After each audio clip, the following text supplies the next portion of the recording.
Teaser launch ಇಲ್ಲ wish byte ಆದ್ರೂ ಸಿಕ್ತಿತ್ತು. ಬಟ್ ಆ ಸಿಚುವೇಶನ್ ಅಲ್ಲಿ ದರ್ಶನ್ ಅವ್ರಿಲ್ಲ. ಇಲ್ಲ ಎಷ್ಟು ಸರ್, ಮಿಸ್ ಖಂಡಿತ ಮಾಡ್ಕೊಳ್ತೀರಾ ಅಂತ. ಸರ್. ನನ್ನ ಬಗ್ಗೆ ಮಾತಾಡೋಷ್ಟು ದೊಡ್ಡ ವ್ಯಕ್ತಿ ನಾನಲ್ಲ. ಬಟ್ ಆದ್ರೆ ಸರ್, ಯಶವಂತ್ ಸರ್ ಇದ್ದಿದ್ರೆ ಖಂಡಿತ ಮಾಡ್ಕೊಟ್ಟಿರೋರು ಸರ್. ನಾನು ಇಲ್ಲ ಅಂತ ಹೇಳೋದಕ್ಕೆ ಹೋಗಲ್ಲ. ಯಾಕಂದ್ರೆ ಅವ್ರ ಜೊತೆ ನಾನು ಕೆಲಸ ಮಾಡಿದ್ದೀನಿ. ಒಂದು ಶೋ ಕೆಲಸ ಮಾಡಿದ್ದೀನಿ ಹ್ಮ್. ಸರ್. ಅವ್ರಿಗೆ ನಾನು ಮಾಡಿರ್ತಕ್ಕಂಥ ಕೆಲಸ ಗೊತ್ತು. ಅವ್ರ ಜೊತೆಗೆ ಒಡನಾಟ ಇದೆ. ಓಡಾಡಿದ್ದೀನಿ, ಮೀಟ್ ಮಾಡಿದ್ದೀನಿ, ಸಿಕ್ಕಿದ್ದೀನಿ. ನನ್ನ ಬಗ್ಗೆ ಗೊತ್ತು.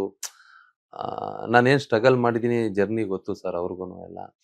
ಅವ್ರಿದ್ದಿದ್ರೆ ಖಂಡಿತ ನಮ್ಮ ಸಿನಿಮಾಗೆ ಸಪೋರ್ಟ್ ಮಾಡಿರೋರು ಸರ್. ಅದು ಮಾತ್ರ ಇವತ್ತಿಗೂ ನಾನು ಅವ್ರ ಸಪೋರ್ಟ್ ಇಲ್ಲ ಅಂತ ಅನ್ಕೊಂಡಿಲ್ಲ ಸರ್. ಅವ್ರು ಎಲ್ಲೇ ಇದ್ರುನು ಅವ್ರ ಸಪೋರ್ಟ್ ನನಗೆ ಇದ್ದೇ ಇರುತ್ತೆ ಅನ್ನೋ ಒಂದು ನಂಬಿಕೆ ನನಗಿದೆ. ಹ್ಮ್. ಅವ್ರು ಅವತ್ತೂನು ಸಮೇತ ನಮ್ದು ಸುಮಾರು ವರ್ಷದ ಹಿಂದೆ ಸ್ಟಾರ್ಟ್ ಆದಾಗ್ಲೂ ಸಮೇತ ಸರ್ ನಾನು ಟೀಸರ್ ತೋರಿಸಿದ್ದೆ, ನೋಡಿದ್ರು. ಅವತ್ತು ಅವ್ರು ಹೇಳಿದ್ರು ಸರ್ ಅವರು, "ನಿನ್ಗೇನ್ ಬೇಕು ಸಿನಿಮಾಗೆ ಸಪೋರ್ಟು ನಾನು ಮಾಡ್ತೀನಿ.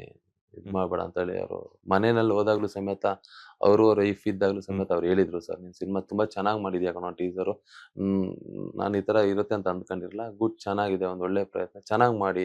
ಏನ್ ಬೇಕು ನಾನು ಸಪೋರ್ಟ್ ಮಾಡ್ತೀನಿ" ಹ್ಮ್. ಅಂತ ಹೇಳಿದ್ರು ಸರ್. ಇವತ್ತು ನಾನು ಸುಮ್ನೆ ಪಾಪ ನಾನು ಅವ್ರನ್ನ ಎಳ್ದು ನನ್ನ ಸಿನಿಮಾ ಪಬ್ಲಿಸಿಟಿಗೆ ಏನೋ ಒಳ್ಳೇದಾಗ್ಲಿ ಅಂತ ಅಂದ್ಬಿಟ್ಟು ನಾನು ಅವ್ರನ್ನ ಇದ್ ಮಾಡಕ್ ಇಷ್ಟಪಡಲ್ಲ ಸರ್.